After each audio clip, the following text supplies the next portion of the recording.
Buenos días, nosotros somos del grupo 6 y le vamos a hablar sobre el origen de la nación paraguaya mestizaje. Los integrantes del grupo son Jessica Vera, Rocío Martínez, Patricia Godoy, Andrea Gottschall y Elías Andreyuk, el que les habla. Origen de la nación paraguaya, mestizaje. Alejo García y su expedición atravesaron el río Paraná, se internaron en tierras paraguayas y llegaron así por primera vez al Paraguay en 1524. En 1536 llegó la mayor expedición al Río de la Plata, la de don Pedro de Mendoza, quien realizó la fundación del fuerte Nuestra Señora de Santa María del Buen Aire. Con él llegó Juan de Salazar de Espinosa, quien en 1537 fundó el fuerte de Nuestra Señora de la Asunción. Con la misma expedición también llegó Domingo Martínez de Irala, quien luego se convirtió en el primer gobernador colonial. El gobierno de Domingo Martínez de Irala fue entre los años 1539 y 1542 y 1544 a 1556. Numerosas fueron las obras de gobierno de Irala. Entre ellas se mencionan el despoblamiento de Buenos Aires y la concentración de los habitantes en Asunción, la creación del Cabildo de Asunción, la fundación de las primeras iglesias y las primeras escuelas.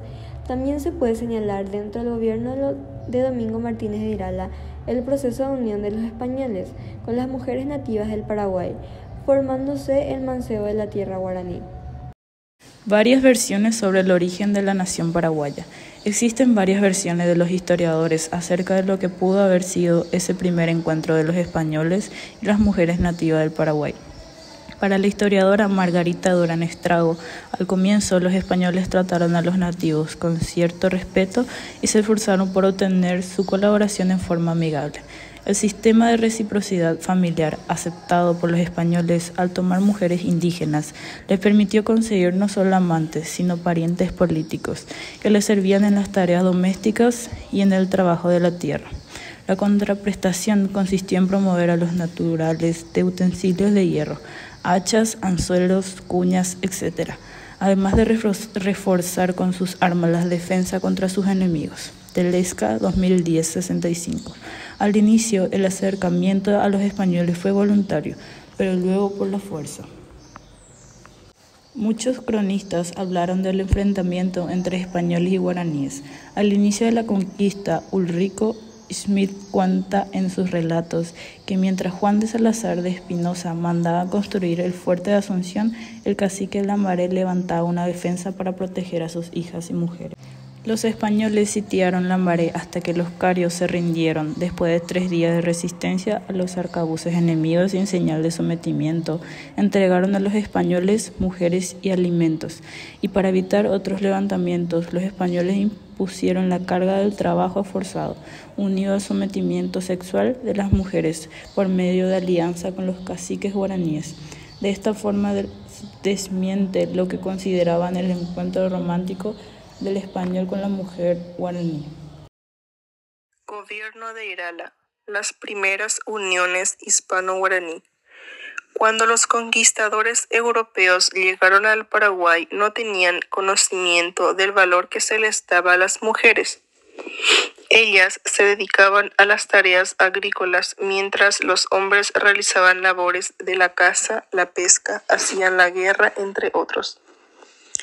El 4 de octubre de 1536 partió por el río Paraná la expedición del gobernador Juan de Ayolas,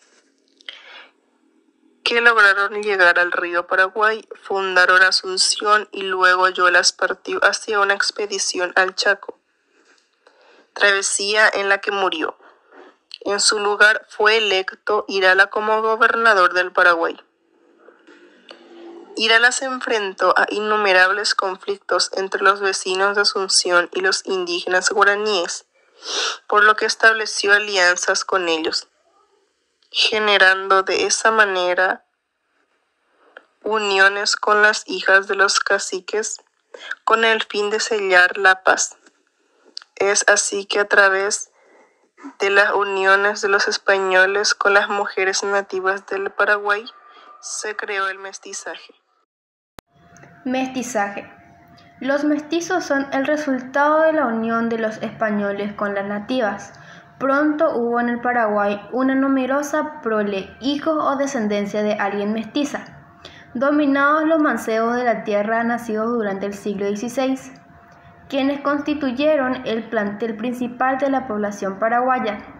Los mestizos tuvieron una posición que no se les brindaba fuera de la provincia del Paraguay. Aquí participaban activamente en la vida política. El idioma guaraní dentro del mestizaje. Para la preservación y transmisión del idioma guaraní, las mujeres tuvieron un rol destacado. Esto fue mediante la transmisión de la lengua nativa a sus hijos mestizos en el ámbito hogareño. Ello se debió en gran manera, como se ha mencionado, al mestizaje, pues la influencia de las madres nativas que hablaban el idioma guaraní y los transmitían a sus hijos, mientras que el padre español se comunicaba en castellano, por lo que la lengua guaraní se constituyó en lengua materna y se consolidó el bilingüismo en el Paraguay. La lengua guaraní es el único idioma nativo que se ha perdurado a lo largo del tiempo como idioma oficial de un país americano. La Revolución Comunera. Los encomenderos antiguaraníes de las misiones supieron ocultar que su único interés de estar en contra de las clases dominantes de las que estaban excluidos los mestizos era que aquellos eran los que polarizaban el poder y que el conflicto fue en realidad entre los feudos, los misioneros jesuitas y los mestizos. Los mestizos denominados comuneros también disimularon sus verdaderos intereses detrás de los principios del común, que no eran precisamente el bien común. Durante la Revolución de los Comuneros, un proceso que comprende de 1717 a 1735, se visualizan dos etapas: la inicial o patriciado, con el cabildo como su órgano de poder, luego las acciones punitivas ordenadas por el virrey del Perú para aplastar y extinguir el movimiento revolucionario, situación ante la cual el patriciado cedió por temor a perder sus privilegios por la radicalización del movimiento popular, y por último la instauración del poder popular, la junta gubernativa. Sin embargo, la revolución fue vencida, sus principales adalides fueron ejecutados y la corporación feudal llamada la Compañía de Jesús recobró su enorme poder. Asimismo, el privilegio real adjudicado a la provincia, como el hecho de elegir gobernador, fue abolido. No se puede negar que la Revolución Comunera tuvo su influencia o su proyección en las ideas revolucionarias posteriores a mayo de 1811.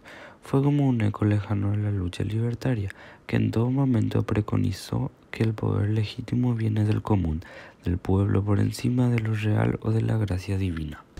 Esto es todo, muchas gracias por su atención.